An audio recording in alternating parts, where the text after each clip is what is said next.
You're listening to Comic Reflections, episode 48. I'm Nicholas Prom. And I'm Jeff Barnhart. All right. So, opening today, we've got a nice big block of Daredevil comics. Yeah. Did not read Daredevil back in the day, but these are fun. Yeah. He's an interesting character. He has his weakness of being blind, his strengths of sensory perception. It makes it an interesting read. Oh, yeah. He's probably my favorite comic book character because I think there's so much depth to the character. He's like a real person, you know. And just about any other comic book character that I could think of, there's just some things that aren't relatable, you know. He has a really tough life, and the relationship he has with people and the way he is with people and his struggles, they're very real and relatable. You know, it's not just about fighting supervillains, which is great. Yeah. His comic sidekick Froggy. Foggy Nelson. I guess he was just a comic foil before, but now he's kind of has serious issues too. It was kind of interesting I think in the very earliest issues of Daredevil, he was just like you said, the comic foil, but they're law partners, and so Foggy has a lot of struggles too, and he has to, clean up a lot of Matt's messes sometimes, because he's off gallivanting as Daredevil, and for many years, Foggy didn't know he was Daredevil, so. Yeah, but anyway, our first issue today is Daredevil number 25. The story is Enter the Leapfrog, written by Stan Lee, beautiful art by Gentleman Gene Colan, and inked by Frank Giacoia. Man, I saw the front page, man, this looks stupid. But it turns out to be pretty cool. Man, Gene Colan can draw Leapfrog is not a cool villain. But he seems awesome, just drawn by Gene Colan. Oh yeah, and it's kind of creepy. I'd hate to meet him in the dark alley. And his superpower is kind of possible. He's just got these springed shoes, and it's kind of like electric amplified kind of thing. And he's got the frog costume. It's like somebody could do that. Yeah, it would be an interesting night in the newscast. Leapfrog, another daring, Robert. I could see that. Right. So, we see Karen, who's his Matt's secretary and girlfriend, or kind. I think there's comes and goes. Or... it's kind of that way, at least in the Silver Age. And then they do have a real relationship later. I love Karen Page. I do too. She's one of my favorite. Female companions. Well, yeah. She's interesting and she seems real. Yeah, and then in the 80s when she's, she kind of goes away at some point in the Bronze Age, and then in the 80s she's brought back in the storyline Fall from Grace, and boy, that's a really heavy story, but Fall from Grace and then the period afterward is a really excellent use of Karen as well. It's nice. Falls and redemptions are big themes in Daredevil.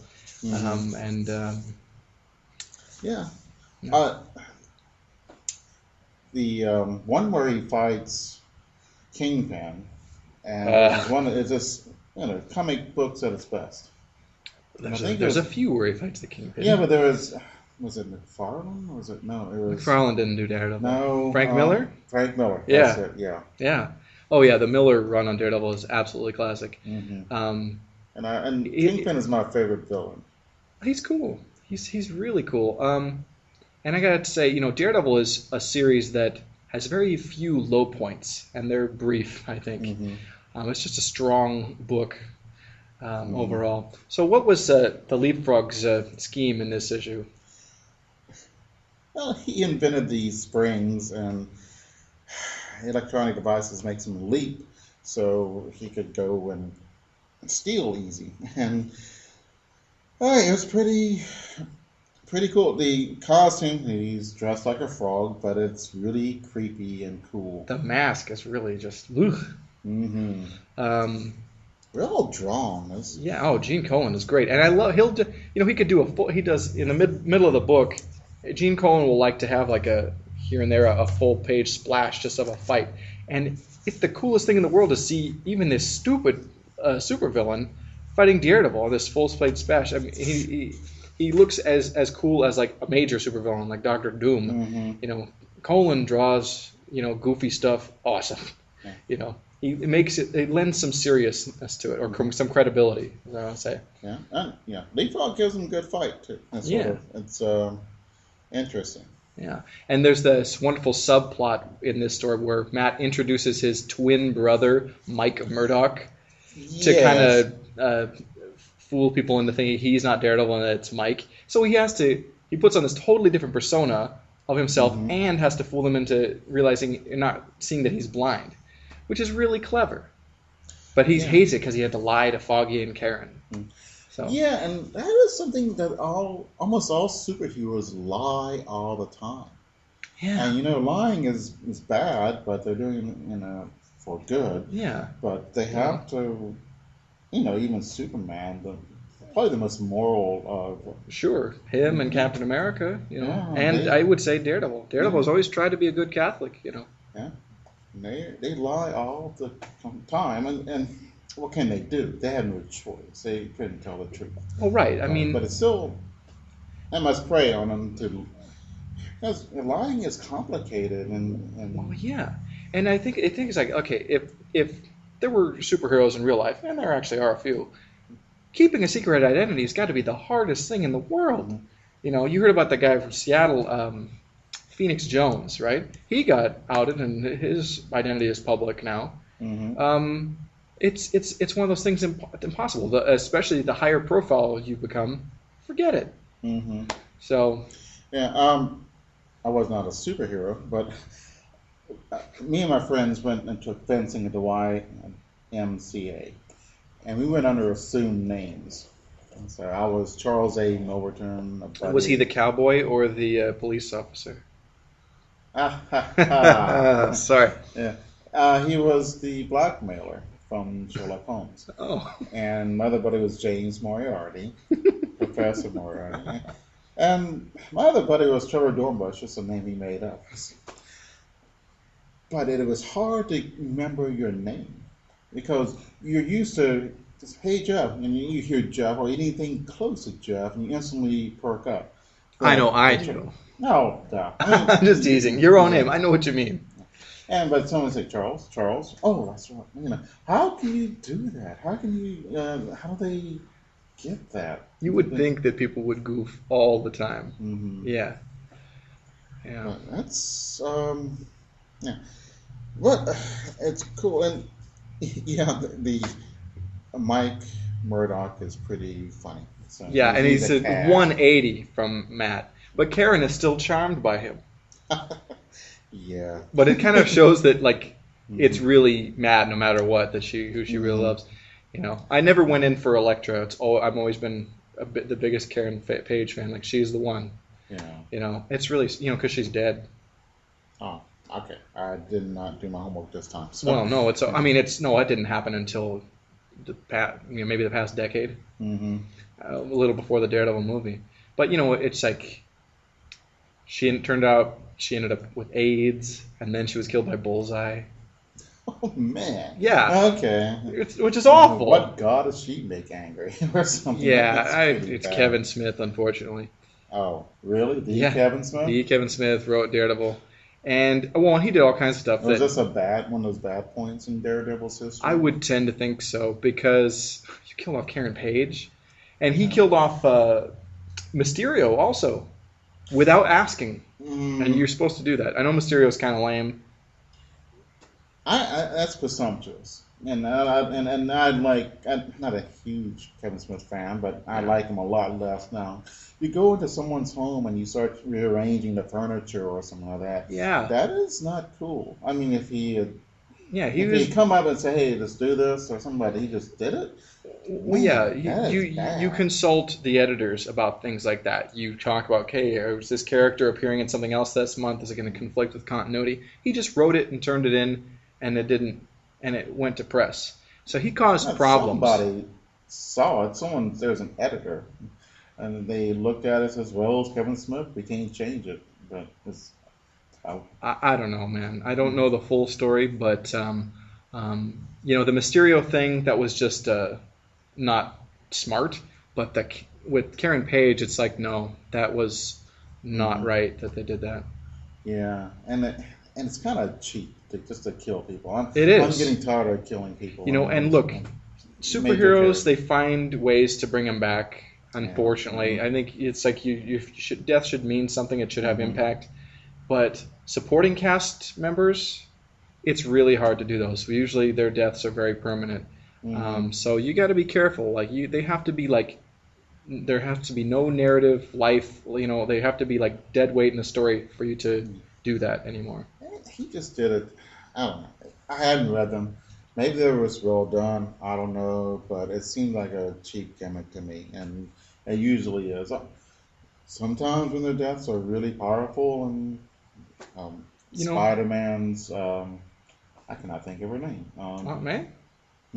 Oh, no, excuse me, Gwen Stacy. Yeah, that was very strong. Or like I think of the death of the Flash in Crisis on Infinite Earths. Yeah. That's a death that's right. Awesome. He died to save the universe. Tragedy done well. Yeah, and when earlier in that very same series, Supergirl sacrificed herself to save Superman and the other heroes who were fighting the Anti-Monitor. That's really good, and that's death done well. It's not gratuitous. It has impact, and their death means something. So, but Karen Page dying, it's awful, and it's wrong. So, but anyway, was there any more about this Daredevil? Okay. Twinkie alert. Spider-Man and Twinkie takers. We have two of the stupidest looking criminals ever. Well, one of the things I want to explain, but one of them says, I want to keep all the Twinkies to myself. God, I'm evil. I just love that. Once again, a superhero does not eat Twinkies. Yeah. So the next one issue we have is Daredevil number 54, and the story is Call Him Fear.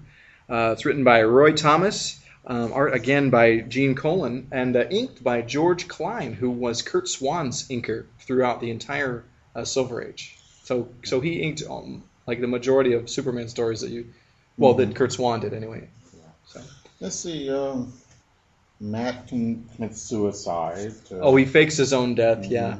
I can't remember why he fakes his own death. Is it to protect Karen and Foggy? Yes. Okay.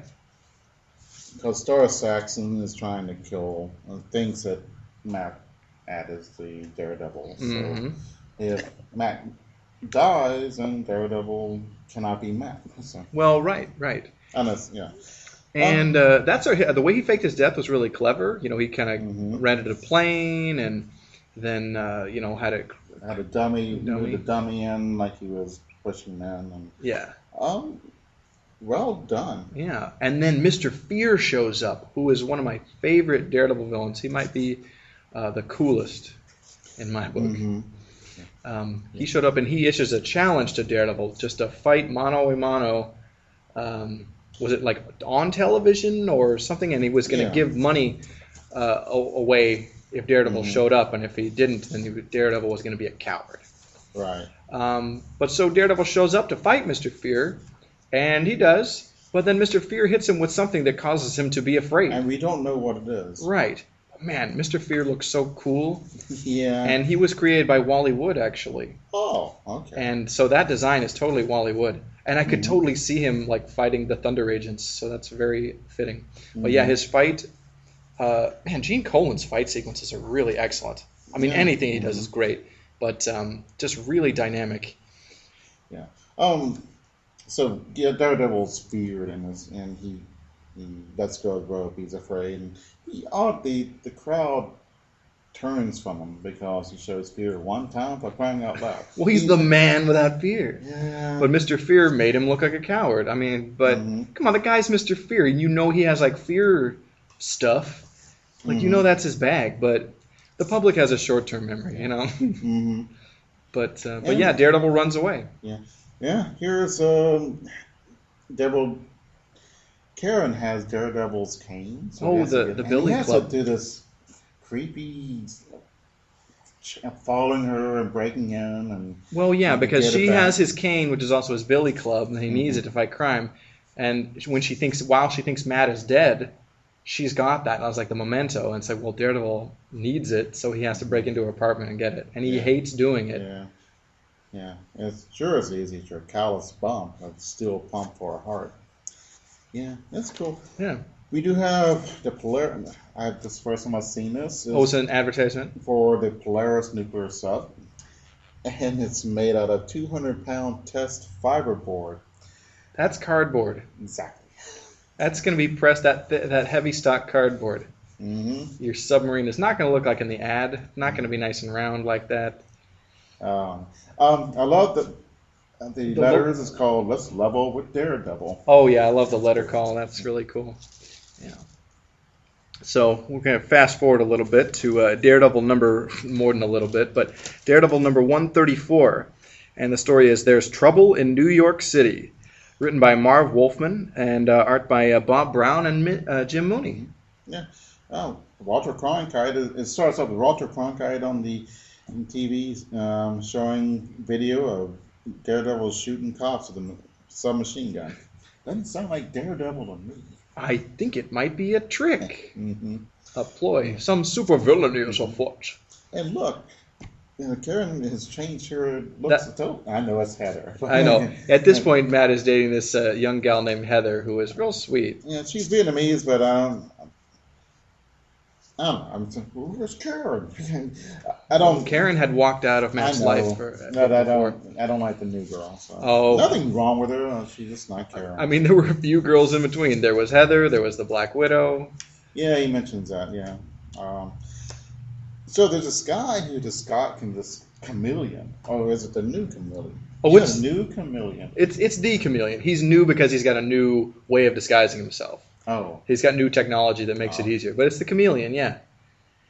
Well, he disguises himself as this old man and then goes into a expensive jewelry store and buys all this stuff on credit and then takes them away. Yeah. And then he gets followed by this other guy. Oh, the torpedo. Exactly. Who is lame.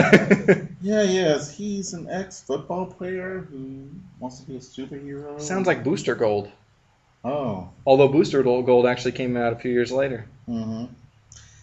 Yeah. I don't. It's kind of interesting. How do you catch somebody who looks like other people? It's actually, I just thought of it now. It's a plot from The Thing, from another planet. Oh, The Thing from Another World. Yeah. Either version of that movie. Yeah. Or the story itself. Oh yeah. Who goes there? Yeah. And all three are good.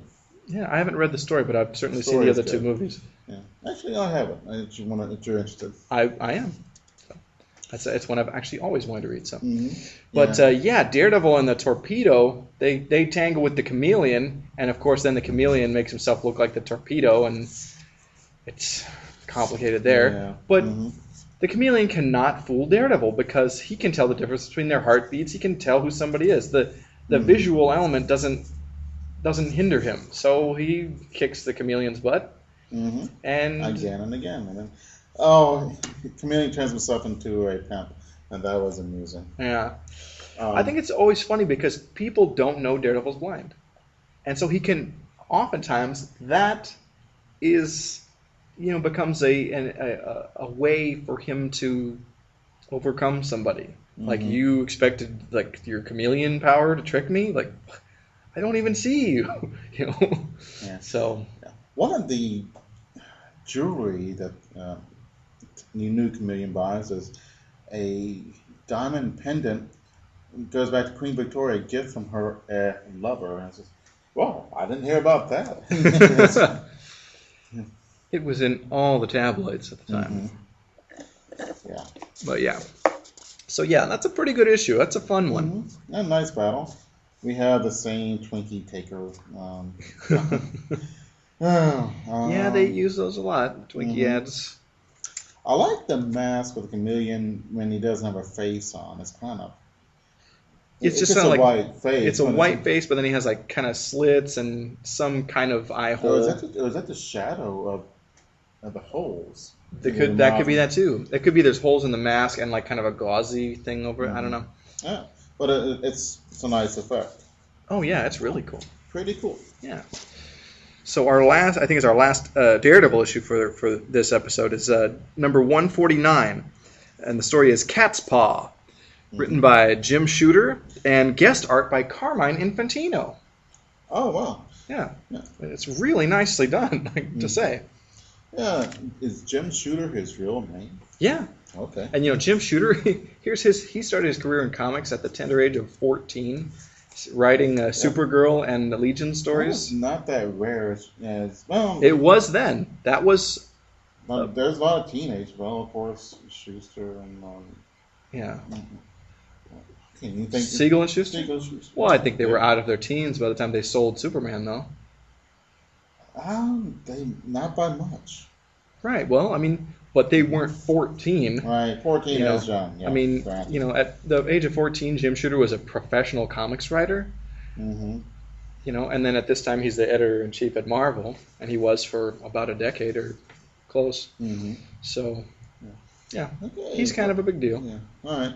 The Smasher is fighting, and No, this is the second Smasher. The Deathstalker had given superpowers to someone before with the purpose of destroying Daredevil, and then when that guy failed, the Deathstalker killed him, and that will probably be the fate that this guy meets. Yeah. But pretty formidable adversary, super strength, Would you work for somebody who kills you if you fail? No. Yeah. But maybe you don't know that's part of the deal until you're already in too deep. Yeah. Well, that's one of the things in the James Bond movies. And I think it was in Goldfinger. But they just kill somebody, they fail. So that's kind of pretty serious. And Yeah, I mean, and bad that's for morale. yeah, it's fairly typical of supervillains, especially in the movies. But depending on the villain in comics, it's just you're wanting to let your henchmen know we don't mess around, and and also you kind of weed out the guys who are less reliable. Right. It reduces the overhead. Yeah. But a great fight with the Deathstalker, and then Matt actually has to call in the cops to to protect this guy. Mm-hmm. Yeah. Yeah. Because really he good knows. fight. Yeah. Excellent. And one of the things here is that Daredevil gets injured. He injures his ankle, and that changes dynamic and makes him a lot weaker. And I don't know, does that happen often in comics? I'm not sure, but Yeah, and I think it definitely happens to Daredevil. He'll get a sprained ankle or a hurt arm, or it's a lot better than Spidey's got a cold again. yeah, Mm-hmm. But in real life, people get even superheroes get a lot more injured than. Oh yeah, and if superheroes existed in the real world, powers and all that stuff, people, superheroes, supervillains would be dying all the time. Their careers would be short, or relatively, Well, it would be if they mess with me. Well, no. And in fact, superheroes would probably get charged with manslaughter some of the time for accidentally killing supervillains.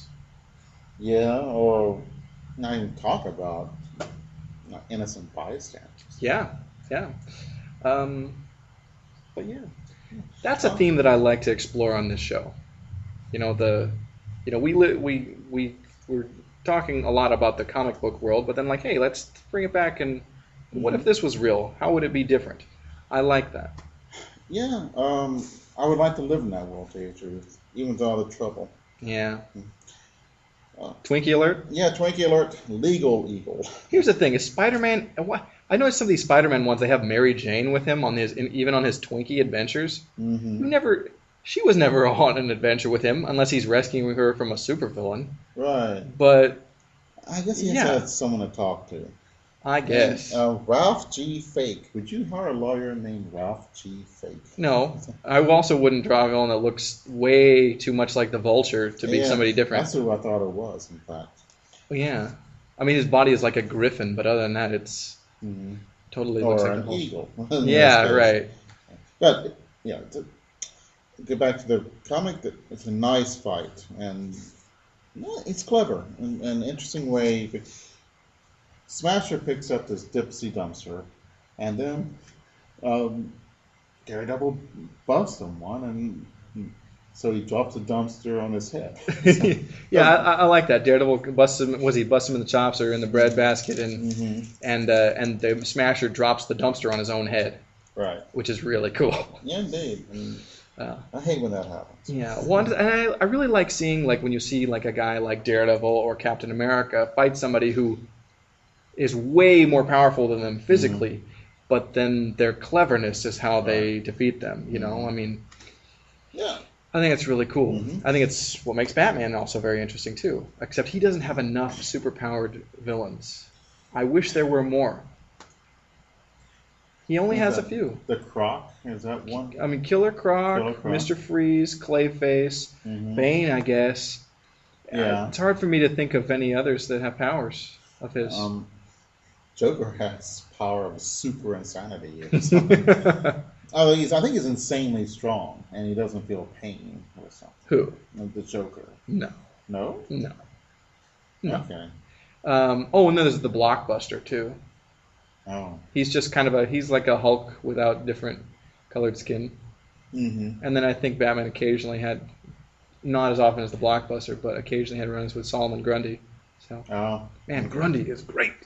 I need to read more of him. I know we've got an issue of Superman coming up with Grundy. So, actually a couple, I think. So, anyway, we've got the Batman family number 7. And this is that Batgirl and Robin team-up book. Yes, only the Huntress and the Sportmaster could dream up such a diabolical duel for Batgirl and Robin, in which the winner will die and the loser will live. That's right. The story is 13 Points to a Dead End, written by Elliot S. Maggin and art by Kurt Swan and Vince Colletta. But yeah, the Huntress and Sportsmaster. I was really confused at the beginning of the story because I was like, wait, aren't they from Earth 2? Mm-hmm. And this is clearly the Earth 1 Robin, and there's no Earth.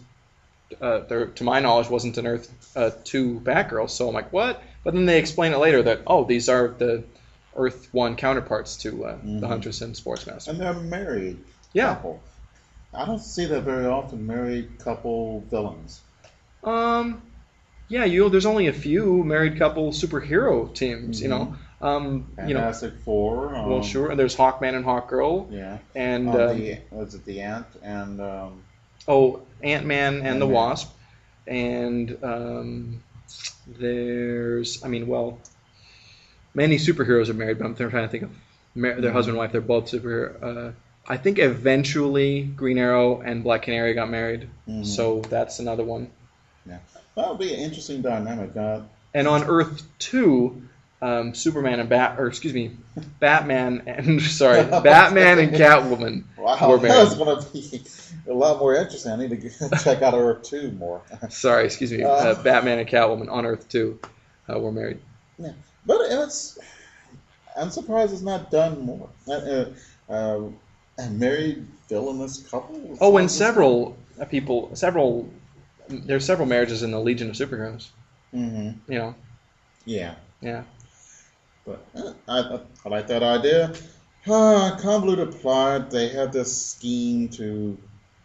They want to get this artifact from a Mayan temple. But it's booby-trapped, and so they kidnapped Robin and Batgirl to do it for them. Yeah. That's basically it. Yeah, that's it. They make them do these games of fighting, and so both Robin and Batgirl are noble, so they're trying to win because they'll die. They don't want the other person to die. Right. Oh yeah, that's great. It's pretty cool. Yeah, but the long and the short of it is, surprise, they win. So. Okay. We have 2 Silver Age backup stories in here, and they're Batman reprints. The first one is The Amazing Dr. Double X from Detective Comics number 261. It's written by Dave Wood with art by Sheldon Moldoff. Mm-hmm. Yeah, and man, Dr. X is this supervillain with some vague electrical superpowers, and he creates this weird energy double of himself, and so they become this duo of evil. And the double kind of takes over. Yeah. And I think Doctor X doesn't really know what's going on, and Double X is running the show. Yeah. Well, we see both the Batplane and the Batcopter. Yeah, I think I like the Batcopter better, even though the Bat plane sounds cooler. Right. Does that make sense? Yeah. Oh, I don't know. All helicopters were ugly back then. Yeah. So, and it's a goofy plot. I mean, Doctor Double X then tries to create an evil double of Batman, and it backfires, and Batman and Robin trick him and beat him up. And now for something really stupid. This story is called The Broken Batman Trophies. It's from Batman number 103. It's written by Bill Finger, art by Dick Sprang. Yeah, Batman is on TV. And he's going to be presented with all these awards from people for his past feats of daring do. But he accidentally... Bruce Wayne introduces him or something like that, and then accidentally gets a cut on his chin. And so Batman, in order to keep his secret identity safe, he tries to, when he's presented with these gifts that are recounting, past deeds along with it, he drops them or smashes them to obscure the fact, to ruin the shot of his close-up and obscure the fact that he's got this cut on his chin. And it's stupid. I think there's easier ways to do this. So. Yeah. But they tell a little story every time there's a guy comes on to give him a gift and tells a story about him saving their life. And those are okay. Yeah. Not bad. Not great. Yeah. It's funny because in the Silver Age, the gimmicky stories were really fun and interesting with Superman, but they're the dumbest crap in the world when they're Batman. Why is that? I don't know. Probably because Superman and Batman are really different. I mean, and that's the point. I think I love the stories, the Silver Age stories where it's the world's finest, where it's the Superman and Batman team ups. Those are awesome, but Batman should. I mean, I don't have a problem with him going to outer space or doing different things. Those are interesting things, although that's not typical Batman. But the goofy stuff like this with all the awards and the plot is just centered around keeping this identity safe. It doesn't work so well with Batman. It's like, let's go a little darker. I know it's the Comics Code era and it's really...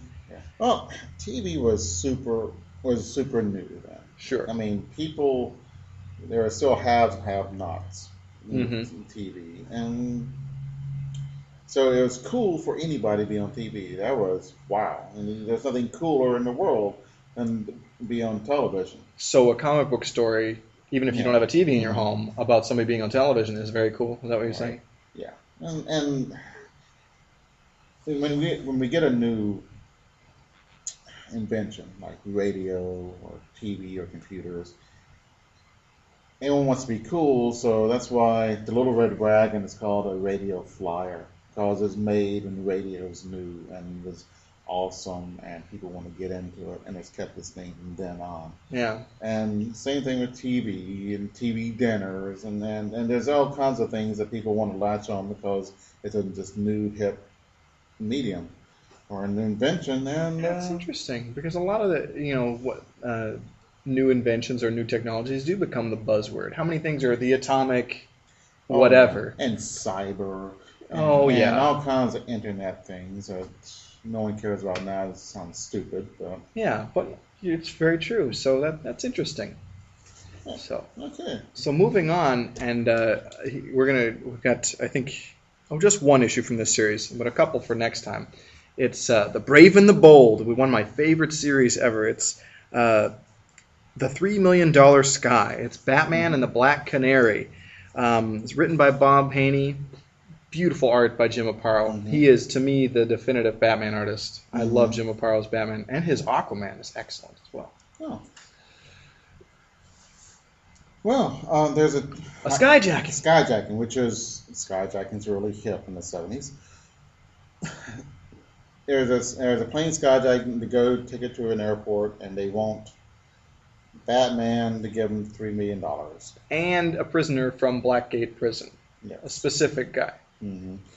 So Batman, we need a stewardess to serve coffee. So he gets Black Canary. Yeah, and Batman and Black Canary go in disguise aboard the plane to just kind of go in again and try and stop these skyjackers. Yeah. Oh, it's kind of clever. Black Canary drugged the coffee, but one of the bad guys didn't drink coffee. So. Mm-hmm. And notice how quickly the other guy got zonked out.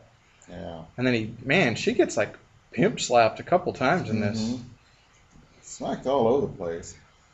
So they jump out and they kick her out apparently, and Black Canary is a blonde, but she's wearing a black wig, and the wig stays on. No. Am I totally wrong? It's the other way around. Oh my goodness. When she's the Black Canary, she's wearing a blonde wig. Oh. Her hair is actually black. I'll be darned. Yeah. Oh, okay. Never mind. Yeah. That's even more interesting. So, yeah. I guess, yeah, it's silly, but yeah, hair and glasses make people look radically different. Yeah. The Clark Kent Superman thing is not that. I mean, it sounds stupid, but man, glasses really make people look different. Well, yeah, and it's like Clark wears his hair differently than Superman does. Mm-hmm. And he kind of puts on a slouch and acts more bumbly. Mm-hmm. He's not an imposing figure like Superman is. It's actually a better disguise than it looks. It's hiding in plain sight, which is smarter than, say, oh, I got a big bushy mustache now. Which he does in Whatever Happened to the Man of Tomorrow. Oh, I need to read that so bad. I've read the other Alan Moore Superman story, and we actually will have that on the show. Oh, so the bad guys, they jump out of the plane, they land in Mexico, and they get caught by stereotypical Mexican bandits. Yeah. Which is, they are I don't know how to say the word ripoff, but it's good and bad and ugly. Sure. Oh, yes. Hey, Blondie, that guy? Yeah. Or no, it's actually the one before that for a few dollars more. Oh, okay. There is a picture of a guy laughing. Yeah. Of the Mexican bandit laughing. Yeah. And that's almost taken exactly from the movie. Well, that happens. Maybe they're trying to make an homage to that, or. Yeah, there's a thin line between homage and ripoff. I'm not sure, but it's I don't know. He's an interesting character and one of those villains that has honor, which I like. Yeah, as opposed to the two convicts. The one guy, he got the other guy because of a previous double cross that ended up with his own brother dead, and so he brought the guy all that way just to kill him. And then take the money, but then the bandit... no, they lose the money. Right. They lose the money. But they find it at the end because it's one of the caskets. That's right. Where they put the criminals. Yep. Okay. So, not bad. Yeah, it's a pretty good story. So we've got 3 issues of Claw, the Unconquered. One of DC's forays into the sword and sorcery genre in the 70s. I really enjoy Claw. Do you? I do. It's Conan-esque, especially. Conan light. I'm thinking I enjoyed it, but it's not Conan, but it's enjoyable. Yeah, and I think there are some differences that make it distinct enough and cool enough. Issue number 2 is the story "The Doom That Came to Kadasha Dean," written by David Michelini, and he wrote every issue of the series, and art by Ernie Chan. It's very nice. Yeah. Yeah, we find that Claw is taking a siesta, and he's set upon by this guy named Golfback. He's trying to kill him for the money. So, like a highwayman, maybe? No. Oh, it's a bounty hunter. Oh, that's right. And they're attacked by bounty hunters. We don't need that scum. Yeah. And by these, what kind of dogs are they? Some kind of. They're like monster dogs. Demon dogs. And they can't fight them. And this is different. They are running away from... Usually in comics, they're really bad and mean and evil. Let's fight them. But they stand and fight, right? Yeah. But these guys run. Yeah, and I totally swear I've seen something where Conan is encircled by a pack of dogs and he just goes at them with his bare fists or swinging a sword and cuts their heads off or whatever. Well, that's the way I roll. But yeah. Claw is named Claw because he has this red. It's not a glove. It's like a gauntlet. It's a gauntlet or. That he wears, and it's covering. He has this deformed hand, and it's this monster-looking hand. It's pretty creepy when you see it. It's like all furry and clawed and web-fingered. Okay. So they're surrounded by the dogs, and this rope comes down from the heavens, and they lift up in there in this wonderful house, or wonderful city named Kadasha Dean. Yeah. Very Lovecraftian, the names of the places in these. Very good. Yeah, it is. You're right. So they're given to this banquet, but then they find out they're going to have to die in order for the city to live. Oh yeah, they were going to sacrifice them. Dimensions, and it's all very complicated. But also very cool. Yeah. Well, yeah. I think it's a cool plot. Cool. Yeah. Kind of crappy of them. Like invite somebody up and then, we're going to kill you. Mm-hmm. Yeah. So they start fighting, and here's more dogs. So they get put in a prison cell, and they break out and run away, and that destroys the city somehow. Oh, because they kill this big monster who's supposed to eat them. Well, right, and the sacrifice didn't take place, and it broke the spell or the magic or whatever. That monster they fight is awesome.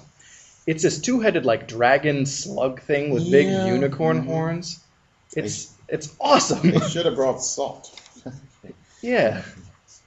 Because and how they kill it was there's two-headed. So one head that has a horn in it. So both of them have horns. So the one that has goes after Claw and gets stuck in the wall, and then Claw puts himself in front of the head. So the other head is going after him and jumps aside, and the other head spears the first head. Yeah, it's kind of cool. Yeah, I like it. Mm-hmm. Oh, we got a advertisement here. Oh, this is a great house ad. One of my favorites ever. Yeah. We go from first DC gated for world's greatest superheroes, then DC introduced top quality mystery tales. Now DC presents fantasy at its best in an all new adventure line. I've not heard of I've heard of Tor, and I've heard of Claw. Stalker. Stalker is cool. It's short-lived, but it's Steve Ditko and Wally Wood, and it's sword and sorcery. Wow. Mm-hmm. So I'm like, I need to get it. Yeah. Bale. Now I've heard of Bale, but not as a not as a comic figure. Justice Incorporated and Warlord. And Kong, yeah. Warlord will have a couple of issues to read. I've read the first issue of Kong. It's very good. You know, DC had like a short burst of a bunch of sword and sorcery titles, and unfortunately their model at the time in the 70s was they were putting out all these new books, but only the book would come out every 60 days instead of every month. And, you know, a new readership, that's not really a good business tactic. I mean, like, it's easy to lose track of a book, like to remember, I'm going to get that again, in 2 months? Mm-hmm. But the next month, it's a little easier, especially when you have things like movies and television overtaking the comic book audience. Right. This is where DC really started to slip. DC had the DC explosion, lots of new titles, but then they had the implosion where they had to cancel a lot of books with lots of dangling plot lines. And a lot of these are cool titles that just didn't make it, and I think it's because it's like, hey, maybe let's put out half as many new titles, but put them out every month. Come on, gang. Yeah. That's why it looked like too much they were putting out. Yeah, and but having read a smattering of some of those books, the quality is high. Mm-hmm. I can say that, but yeah, that model of putting books out every 2 months, bad. I mean, the fact that like flagship titles like Justice League of America only came out 6 times a year, bad business. So, Are those rules still in effect, or does it? what do you mean? Would it be bad to do that now? I think I don't think There's so many comics that come out every single Wednesday. I mean, Mhm. that are monthly. I mean, some come out every 2 weeks. Mhm. But unless a book is late, you don't see stuff come out on a bi-monthly basis anymore. Okay. So, and I think it's probably because of that kind of thing. It's like, no, people, if somebody's like on the fence about do I continue with this or do I drop this book, a 2 month period will make them forget how much you liked the previous issue, you know, Right. or forget what made you like Mhm. excited to read the next one. So, Oh, okay. so we've got one more issue of, oh no, two. I'm sorry. We've got Claw number 4. It's the coming of Nigglethus, and it's all Nagelthus? Nagelthus. That's probably it. Yeah. I don't know. That's not- David Michelini wrote it. Art by Ernie Chan, inked by Pat Boyette. Ernie Chan was doing another book for DC at the time, and so kind of alternating throughout this series, Pat Boyette would do the inks for him so they can get this book out on time. Because I think Ernie Chan was, I don't know, I can't remember what other book he was working on at the time. So Yeah. We see that Claw gets a companion, Gilkin, Prince of the Thousand Hills. Pretty cool guy. I didn't like the looks of him at first, but he's kind of. he has 2 little horns on his head. Yeah, what's up with that? Here's the thing, Prince of a Thousand Hills, Mm-hmm. Hill Prince. And he has horns. Do you see where I'm going there? Yeah. Yeah. So, but You'd think you would hide them, though. yeah, he is from this like other dimension that he traveled to this world by mistake, and he meets Claw. I almost said Conan. And the two of them rescue this girl who's about to be hung or burned as a witch.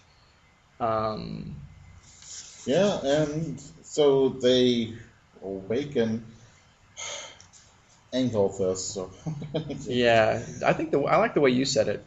Okay. He looks like an angry hobbit. He looks like giant caveman Jimmy Olsen. Yeah, I am not. It's well drawn, but I don't like him. Yeah, but everything that comes near him that's an animal or whatever dies, except for people for some reason. Which is kind of cool. Very well done. And they meet this other guy who is. I forgot his name, but he's made out of flame. Asvatar, that's his name. That's a cool name. Yeah. So he sets him off on his quest to get a magic sword in order to kill him. Yeah. So, and it's really complicated. So you're looking at a long run. Yeah. Well, this series didn't have a long run. I think there was only a total of 11 or 12 issues, actually. Okay. Well, but that's not the plot's fault. Well, right. No, and that plot just ran over a few issues. And kind of it's still going on in number 6. And it's the Sunset Doom of Dilka Rai. Yeah. David Michelini wrote it. Ernie Chan on art. Yeah. Mm-hmm. And so, yeah, they're still contending with this giant death monster. Mm-hmm. Yeah. We skipped an issue, looks like, because they fought a big lobster. Yeah. Kind of cool. But I like this series. It's episodic enough where you can miss an issue and it's not like you're totally lost. I think it's paced well, properly, so you can miss an issue and it's not a big deal. Mm-hmm. Yeah. They're going to go to the city to get another artifact, and they meet this girl who is running away from that city because, well, she's trying to get help because this evil wizard is taken over. Oh yeah, that's right. And he used to be like some gimp that everybody beat up, which is usually it's the picked on boy becomes a superhero and does great things, but here we have the picked on boy becomes a super villain and. Well, you see that an awful lot of the picked on or maligned person become the supervillain. Oh, Think about like half of Batman's villains. That's their story. Definitely. Penguin, Riddler, the Scarecrow. Yeah, I guess so. A lot of those guys. Mm-hmm. They have the rough childhood, but they have something special about them. But they're corrupted by what happens instead of the rising above it, and so they become villains. Yeah. And this poor girl has an awful father. Yeah. Who smacks her around and he catches the girl with the picked on boy and like being friends with them. Yeah. So the boy goes in this cave and runs away, goes in the cave and discovers how to do dark magic. Yeah. Okay. Hey. Twinkie alert. Yeah. Shazam, with Captain Marvel. Yeah. Shazam, the cupcake caper. Oh, it's I don't. Captain Marvel defeats these people trying to steal. They stole all the cupcakes. Every single one. All those cupcakes. And Captain Marvel comes in. Not so fast, dumb one. So that's kind of harsh language from Captain Marvel. Yeah. It's. Although I remember a Golden Age Captain Marvel story where he, beats up this Chinese guy who had been kind of abusing Billy, and said something like "slant-eyed slug" and kicked the crap out of him. I think I lent that one to you. Okay. Yeah. That's the one I still haven't read. So. Okay. It's this odd advertising for Justice for All includes children. Oh yeah, art by Neil Adams. Yeah, very nicely done. Although the African American kid looks creepy or weird or something. I don't know. He's just smiling. Yeah, but it looks demonic. Like really big. Yeah. Well, I don't know. It just. I guess it's your interpretation. It's okay. No, nothing against African American children. Oh, I know when he said that. Saying, but I'm saying that it looks like he's in pain or something. It doesn't look. I know he's smiling and beckoning you to join Superman, but I don't know. It's okay. It's not done. It's not done well. Although the rest of everyone else looks great. Okay. Okay. So Claw and his horn-headed pal fight a bunch of these monsters caused by the wizard. Yeah, and then we see Claw's hand. The gauntlet comes off, and you see his monster hand, and it's icky. Yeah, he has gray, lots of hair on it. Yeah. Similar to my own. But he fights him, then the picked upon kid is killed. Yeah. And saves the village. And then the father of the girl, who was grateful or whatever, still gets a sock in the face by Claw. Offers his daughter to Claw. Right. Offers him that way. Right. Well, yeah, he's a pig, Mm-hmm. So, and he causes the whole problem. If he had left him alone with their boyfriend, the problem would have started in the first place. Yeah. So So we're going to round out this episode with a trio of Superboy issues. We've got Superboy number 173. The lead story is The Super Clark of Smallville, written by Leo Dorfman, so you know it's crap. And art by Bob Brown and Dick Giordano. So this answers the question, what would happen if Clark did not disguise himself? Right. And it's not good. No.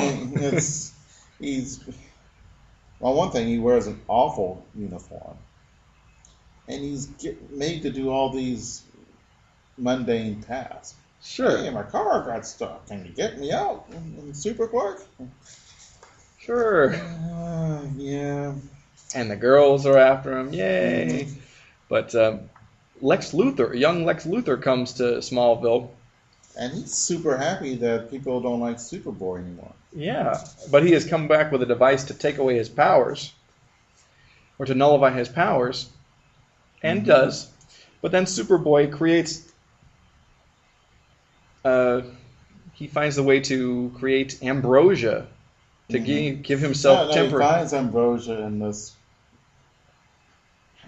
They're opening this amphora and has ambrosia in it, and something happens, and I think the professor explosion and the professor needs help, so he lifts the desk up. Right, And and the then whole Super Clark thing was to give the idea that, oh, he had eaten ambrosia and that's how he got powers. He wasn't really Superboy. right. But then he has to really use ambrosia near the end because he's lost his powers temporarily. Yeah, due to Lex Luthor, Right. who is even more evil as a kid as he is. Think about how adult. vindictive kids are. Yeah. Kids are mean. Mm-hmm. So, Yeah. Cool ray gun you got there, Lex. I like Yeah. that. but yeah, then Superboy has to eat the real ambrosia, or really eat it to defeat Lex. And then, once the ambrosia powers have worn off, he gains his own real powers back. And the inhabitants of Smallville are not shown very well. They tear down the Superboy statue for the Super Clark statue. I mean, Superboy still did a lot of good for these people. Yeah. Same thing with the crowd in Daredevil. Yeah. They didn't. They just turned on him. Yeah, it's like you'll see that happen a lot. It's like, boy, you forgot all the things that we did for you. Yeah. I don't know. It's I'm grateful. Yeah, I don't know. I'm sure maybe we could have some biblical parallel to this. I don't know. I don't think so. Okay. No, yeah, Exodus. Yeah, that happens on. You're saying, man, Israelites, did y'all forget about this? Remember all the rad things God did for you? Yeah. Oh wait, no, let's build a golden calf. So that's basically what they do there. Mhm. So, but the real reason to read this issue is the Tales of the Legion of the Superheroes story. And That is the real reason to read any story that the Legion are in. If they're the backup story, no, they are the lead feature to me. they're fun. And I'm gonna say this later, but I love the future and Yeah. Legion. I think this is what the future should be. Oh, the 31st century? Yeah, it's just cool. Yeah. But the story is Trust Me or Kill Me, written by Cary Bates, but it's actually pretty good, with art by George Tuska, who I remember is like he did fill-in work on just about any Marvel book of the Silver Age you could think of, except for Fantastic Four. Kirby did them all. Yeah. Interesting. I love Legion superheroes. I even like Bouncing Boy because it's so What's not to stupid. like? He was They had a contest to choose. We need a new Legionnaire. So they came and they chose Bouncing Boy. Well, I mean, I think he added a little something that the Legion was missing, like another person like Element Lad or Matter Eater Lad or Yeah, Matter or Eater Chemical Lad. Kid. It's like, Matter Eater Lad's stupid. But so is Chemical Kid. So. Yeah. But a lot of those guys, they kind of tend to run together after a bit, and then then you get Bouncing It's Boy. only one Bouncing Boy. That's right. So in this story, Cosmic Boy has been duplicated. He's got a doppelganger created by Mordru the Mystic, the evil wizard who is like the arch nemesis of the Legion. Mhm. And Superboy has to try and figure out which one is the real Cosmic Boy. That's pretty cool. Yeah, because the duplicate was supposed to infiltrate the Legion and destroy them from within. Yeah, and I don't remember how.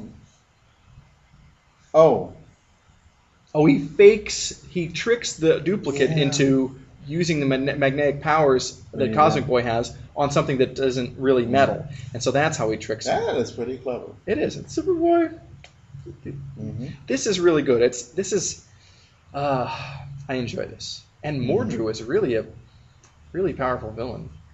I like it. Yeah, and man, he's got a good beard. Yeah, typical wizard beard, but yeah. But yeah, it's a pretty cool story. Then we've got, oh boy, Superboy number 175, and the story is Doomsday for a Super Phantom, written by Leo Dorfman. Here we go. And Bob Brown and Murphy Anderson did the art. Yeah, apparently they're this witch family, and they build a super computer in order to get. I don't know, to get. They want to steal like Superboy's essence and then enslave him somehow through like mystical whatever. Because they were taking his superpowers as being supernatural, but they weren't. But they were able to steal like his aura and powers. With their psycho helmet. Yeah. Oh man. And it's a mess. When you mix sorcery and super science, it just gets really. Unless there's from From the fifth dimension. Fifth dimension, yeah. yeah. But I don't know. There's other people can blend these themes well, but I don't think Dorfman is the guy to do it. Mm-hmm. Man, his stuff is bad. Yeah. But there's a kid who's from the witch family, and he doesn't exactly want to do all the crime stuff. He just kind of wants to have Superboy as like a super pet or friend or chore doer. And then the evil supercomputer turns against them, and and supercomputer turns against him because Superboy used his newly found psychic ability to change the computer. His newly found and never used again. Well, it was because he was the magic made him. Oh, right. Okay. I mean, I noticed that the villain's hair looks like horns. Yeah, they do that a lot with sorcery type of bad guys. I think of Clarion the Witch Boy, which is Jack Kirby creation, has hair like that. I think Kane from House of Secrets or House of Mystery has hair like that. Yeah. The weird thing, well, kind of the off-putting, the man is killed, the warlock villain. Yeah. But his young boy, Superboy, says, "I'm going to take you to the orphanage again." I says, "Wow, man, orphanages are not fun places." Apparently not. I think that what orphanages you'd think would be a factory for supervillains. Oh yeah. Except nearly everyone who's an orphan who goes to an orphanage in comics turns out to be a superhero. Hawkeye, Supergirl, Superman. Yeah. He was an orphanage for a little while. Very briefly, but but Supergirl, she was at that Midvale orphanage for a grip. Yeah. No, the loss of parents, even the roughest kid would hate to lose their parents. Right. I mean, they may not admit it, but it'd be devastating. You'd hate. It changes your life drastically in a huge, impactful way. And Disney really hammers that. Oh man, every kid's an orphan in Disney movies, it seems. Or made an orphan, like some Bambi. Or Lion King. Yeah, I mean, Oh yeah, Lion King. Yeah. Lots of people they have their parents die or they were dead before the movie. Well, everyone has parents. Yeah. And all your parents will die. And that's true. Kind of, when you get older, you worry about that. Yeah. And so it's your parents, universal. Your parents are dead. Yeah. Is that weird for you? Yes. Okay. And there's no one to go to after my mom died. That's it. So it was kind of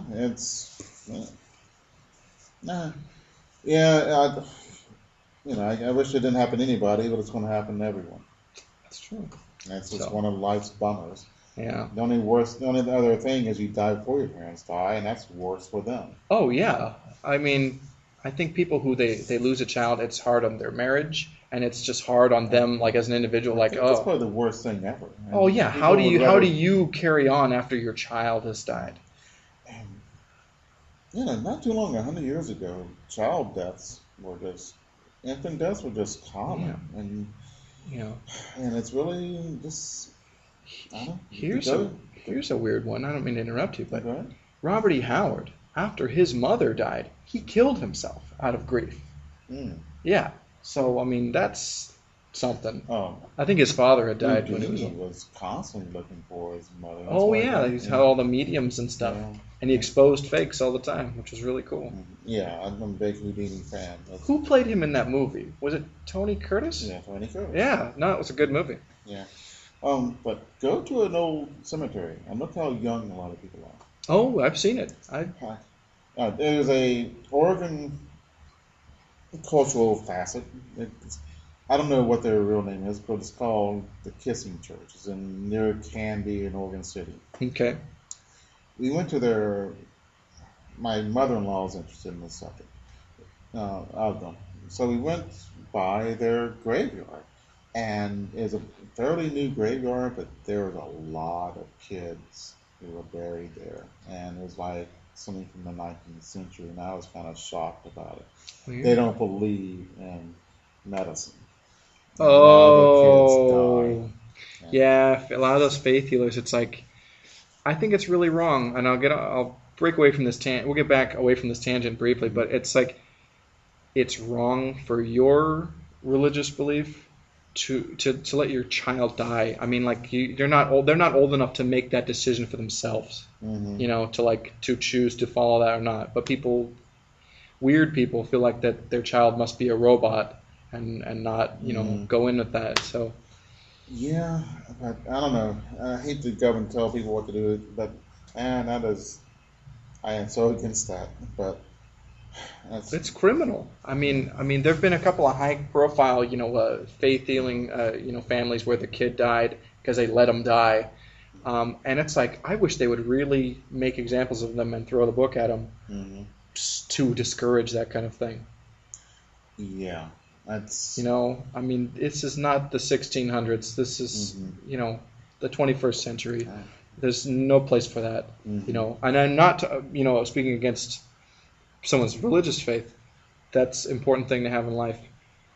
But when it's harmful to people you can take anything too far. Yeah. So, but anyway, back to comics. And parents again. Oh, this is really great. You were talking about, hey, Ma and Pa can't look awful young last episode, and here's why. Oh man, is that lame. All right, this guy named Joe Lax is on this planet Thrax, and he's filming Superboy and using that like it's a teleplay. Sure. And which is a brilliant thing to do, but the studio exec goes, this is pretty neat, but we like for the kids to be younger.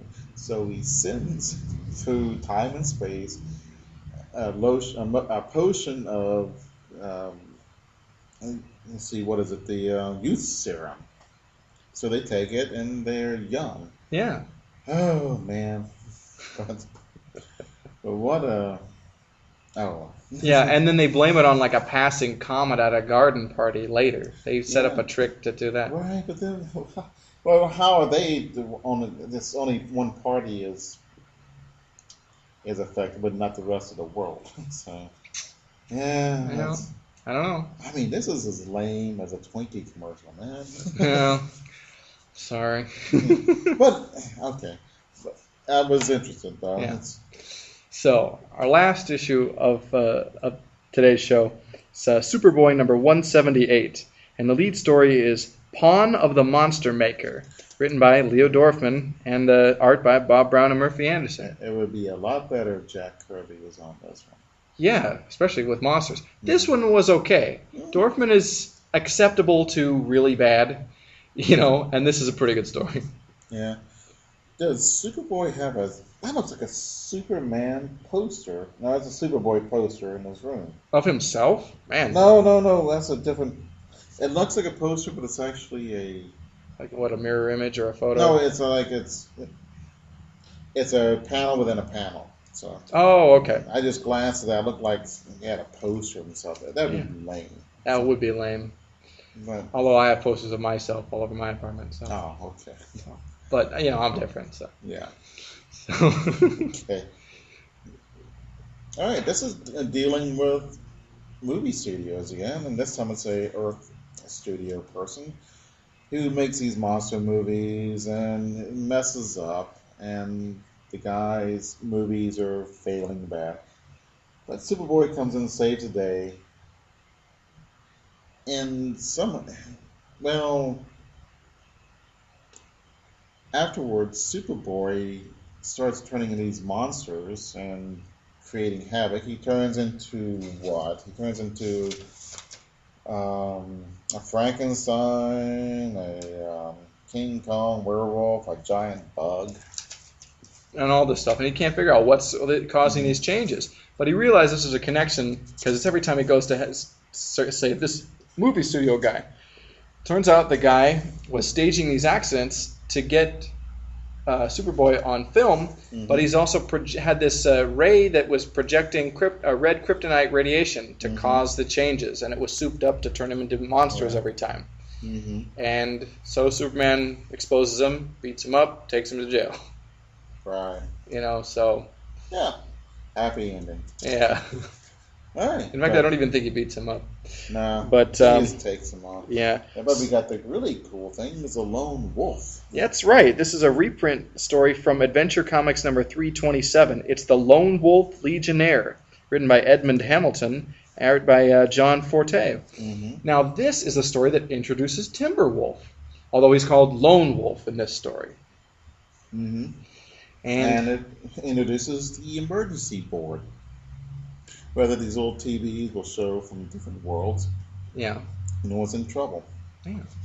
Although I don't know if that's the first time they use that. Oh, but this... they say like they're introducing it. Looks like here. Okay. But yeah, the Legion are they come across this new superhero, Lone Wolf, and they, he rescues some circus animals or something. Yeah, oh man, they're camel funks. They're elephant camels. Wow, that's cool. Yeah. I love those crazy monsters. Yeah. But anyway, the Legion immediately invite him to join the Legion, and he's like, nope, I'm a solo act. And Light Lass is falling for him immediately. Brainiac 5 is wondering what's up with this guy. Oh, she's kind of fast. Yeah. Oh man, they call her Lightning Lass. They don't call her Lightning Lass for nothing. Oh man. Oh man, but I love this feature. Yeah, and it's really cool because, okay, Lone Wolf doesn't want to join the Legion because he thinks he's an android, and he can't. That's why he can never be with people or whatever. Yeah, what? I don't understand why being an android. So yeah. I mean, why?